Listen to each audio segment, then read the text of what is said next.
नमस्कार दोस्तों, आपका बहुत बहुत स्वागत है। हम जो ये नई सीरीज कर रहे हैं इसमें भारतीय शेयर बाजार के ऊपर इसके जो इनसाइट्स हैं, इसका जो कॉन्सेप्चुअल फ्रेमवर्क है, जिसमें जटिलताएं हैं उनको कैसे सुगम बनाया जा सकता है और किस तरीके से निवेश को एक इम्पॉर्टेंट कंपोनेंट आप अर्निंग्स का बना सकते हैं आने वाले वक्त में। जिस तरीके से हमारी अर्थव्यवस्था आगे मूव कर रही है, हम एक आत्मनिर्भर भारत की तरफ जो बता रही है, गवर्नमेंट इसे बहुत जोर शोर से काम कर रही है। यानी आने वाला टाइम जो है, जैसे अभी पीपीपी मोड पे चला गया, इसमें मैंने काफी सारे लेक्चर्स किए, आप प्लीज देखिएगा। लेकिन इसके साथ जो इम्पोर्टेंट है कि निवेश का जो कंपोनेंट है, मैं आपको एक रिपोर्ट बताता हूँ।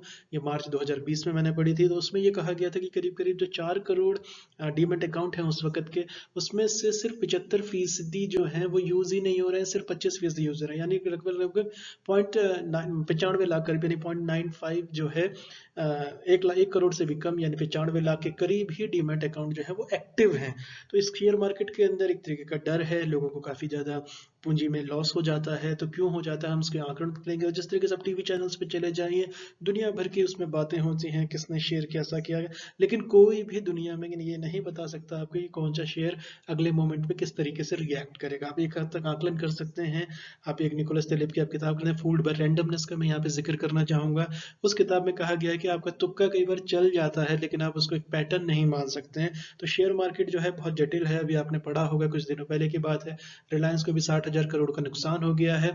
जबकि उसमें कहा जा रहा था कि रिलायंस में जिस तरीके से फॉरेन कोलैबोरेशंस वगैरह सारी आ रही हैं, उस तरीके से निवेश बढ़ रहा है। तो मार्केट की जो उथल पुथल है, इसको समझने के लिए आपको इसमें घबराने की जरूरत नहीं है। लेकिन इसके साथ साथ आपको ये भी याद रखना होगा कि इसमें लापरवाही की गुंजाइश ही नहीं है। एक तरीके का ये लाभ हानि पे इसको बहुत ओवर सिंप्लीफिकेशन कर दिया गया है। तो स्टॉक मार्केट के बारे में जब हम जिस तरीके से बात करते हैं, उसमें टिप्स की बात की, मैं उस पर भी आऊंगा बहुत डिटेल से।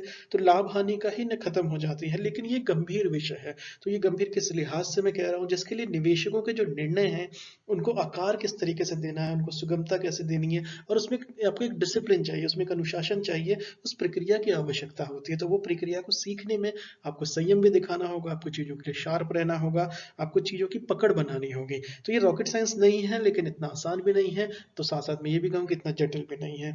तो इसके बाद जो है, जैसे लोगों ने किताबें पढ़ी, पुस्तकें पढ़ी, वॉरेन बफेट वगैरह, आप इंटेलिजेंट इन्वेस्टर आप काफ़ी सारा पढ़ लीजिए। लेकिन अल्टीमेटली ये आता है कि इंडियन शेयर मार्केट्स किस तरीके से रिएक्ट करता है, कैसे बिहेव करते हैं, कैसे करते रहे हैं, और यहाँ पर कैसे आपको फायदा हो सकता है। तो इसको आगे जो है, स्टॉक मार्केट की जो उत्पत्ति है बियर एंड बुल के चक्र पर आधारित है। तो इस यात्रा को अगर आप जानना समझने के लिए, पुराने निवेशकों के लिए भी ये लाभदायक हो सकता है। तो बाजार में जो निवेशकों की समझ है, इससे वो और व्यापक बनती है। और उसको किस तरीके से आप रैशनलाइज कर सकते हैं या उसके अंदर एक रीजन ढूंढ सकते हैं, उसके लिए तैयार करती है। तो इतिहास में आप देखा जाए तो, जिस तरीके से आजकल एक वेब सीरीज भी चल रही है, काफी ज्यादा फेमस है हर्षद मेहता के ऊपर, लेकिन वो काफी एग्जैजरेटेड है, उसमें थोड़ी सत्यता है, लेकिन काफी सारा, I mean it's a business, it's a marketing business, तो आप इस पे इतना ना जाए। लेकिन उसका एक जो है कि इश्क है तो रिश्क है। इसमें मैंने कहीं पढ़ा भी था कि जो शेयर मार्केट के बारे में जो दुनिया भर की किताबें ना कर सके, वो सिर्फ इसकी एक सेंटेंस ने कर दिया। तो आप रिस्क ना लें, उस रिस्क को मिनिमाइज कैसे किया जा सकता है, ये आप अगर मोनिश पबराई की अगर आप किताब देखें, उसमें धंधो इन्वेस्टर है, उसमें कहा गया है कि किस तरीके से रिस्क को मिनिमाइज के, पटेल्स ने ऐसा करके दिखाया है अमेरिका के अंदर, किस तरीके से उन्होंने ये किया है। ये बहुत इंटरेस्टिंग स्टोरीज भी है, मैं आपको उनके बारे में भी बताऊंगा। लेकिन अगर आप इसमें धंधो इन्वेस्टर की तरफ जाएंगे या इसको पढ़ेंगे, तो आप ये देखिएगा उसमें कि पटेल्स ने जो थे, उन्होंने रिस्क को मिनिमाइज किया और फायदे को उन्होंने मैक्सिमाइज करने की कोशिश की। जबकि कन्वेंशनल विजडम जो है स्टॉक मार्केट्स का, वो ये है कि मैक्सिमम रिस्क, मैक्सिमम गेन्स, तो मैक्सिमम बेनिफिट्स। तो इन सब चीजों को मद्देनजर आपको ये बारीकियां समझनी होंगी। तो ये जैकपॉट की तरह नहीं है, ये लक इसमें मैटर करता है, ऑब्वियसली करेगा, लेकिन इसके साथ साथ इसका जो आधारभूत है वो आपको समझना होगा। तो उन आधारभूत के लिए जो हम अगर इसकी बात करें, तो इसका ये इंट्रोडक्टरी लेक्चर होगा ये इसका। इसके बाद में बिल्कुल डिटेल में आपको इसमें आगे मैं दिखाऊंगा इसमें हम क्या क्या कवर करने वाले हैं। लेकिन इसके साथ साथ जो है, तो बाजार की अगर हम बात करें, तो एक तरीके से जो शेयर बाजार है, ये किसी भी इकोनॉमी का या किसी भी अर्थव्यवस्था का एक बैरोमीटर समझा जाता है। तो विश्व स्तर की अगर हम बात करें, तो शेयर बाजार की जो पूंजी की मांग करने वाले हैं और पूंजी प्रदान करने वाले हैं, कि उसके अंदर जो है, उसके लिए ऐसा मंच है जहां पर पूंजी के प्रभाव को, जिसको हम कह सकते हैं बचत से उत्पादकता की ओर ले जाता है, यानी प्रोडक्टिविटी की ओर ले जा सकता है। तो इकोनॉमी की या अर्थव्यवस्था की मजबूती तथा उसकी जो हेल्थ है इकोनॉमी की, उसका जो स्वास्थ्य है, उस व्यवस्था के अंदर पूंजी बाजार में इसको आंका जाता है। तो ये बहुत ज्यादा एक तरीके से सेंसिटिव इंडेक्स भी कहा जाता है, इस पे भी हम बहुत डिटेल से बात करेंगे। और जैसे आपको ये दिखा रहा हूँ, हम इंट्रोडक्टरी सेक्शन पे चल रहे हैं।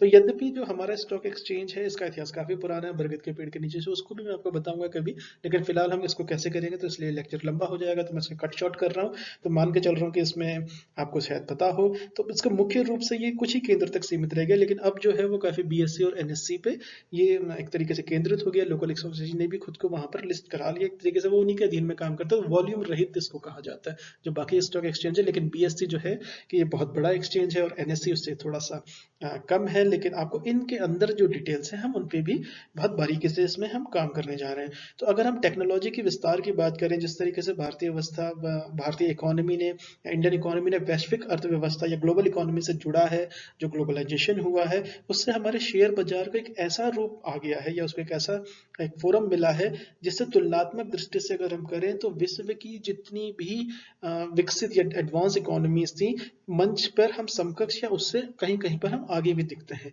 तो इसके बाद जो होता है कि आज हमारा जो शेयर बाजार है उसकी जो कार्य प्रणाली है वो अत्यंत विकसित और पारदर्शिता की तरफ से भी ने बहुत उसमें कोशिश की है, जिसमें आपका आरबीआई की तरफ से भी इसमें काफी ज्यादा स्टेप्स लिए गए हैं, लिए जाते रहे हैं, चेंजेस होते रहे हैं, हम उन पे भी बात करेंगे।